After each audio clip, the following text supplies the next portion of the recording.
मीरपुर ख़ास मां सिंधियाना news network के रिपोर्टर सिद्दीक़ सागर मूजिब दीन इस्लाम का मुतासिर थी इस्लाम क़बूल करण बाद शरीयत मूजिब शादी कई है। माइट मछरजी पे आहिनि, मुड़स समेत क़त्ल करण चाहिनि था। अहिड़ो इज़हार ग़ुलाम नबी शाह थाणे जे हद ॻोठ हाजी ख़ान मोहम्मद मुंगरियो वासण ज़ैनब शेख पंहिंजे मुड़स नवाज़ अली शेख सां गॾु मीरपुर ख़ास पहुची सहाफ़ियुनि अॻियां दाहींदे कयो।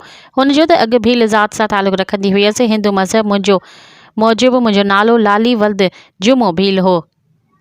जंहिं बाद दीन इस्लाम का मुतासिर थी समारोह में पीर सरहंदी वटि इस्लाम क़बूल कयो, जिते इस्लामी नालो ज़ैनब रखियो। जंहिं बाद नवाज़ अली शेख सां शरीयत मूजिब शादी कई आहे। अहिड़े अमल ते हिंदू माइट सख़्त मछरजी पिया आहिनि। वालिद जुमो भील, भाउ साजन राजेश भील ऐं इलाइक़े जा ॿासर असां ॿिन्ही खे क़त्ल करणु चाहिनि था, जंहिं करे असांजी ॻोल्हा कई पई वञे। ख़ौफ़ सबबि दरबदरी वारी ज़िंदगी गुज़ारण ते मजबूर बणियल आहियूं। हुननि चयो त ज़िंदगीनि खे ख़तरो आहे। इख़्तियारनि खां पुरज़ोर मुतालबो कंदे चयो त मामले जो नोटिस वठी ज़िंदगी खे तहफ़्फ़ुज़ फ़राहम कयो वञे त जीअं ख़ुशीअ सां आज़ाद ज़िंदगी गुज़ारे सघूं।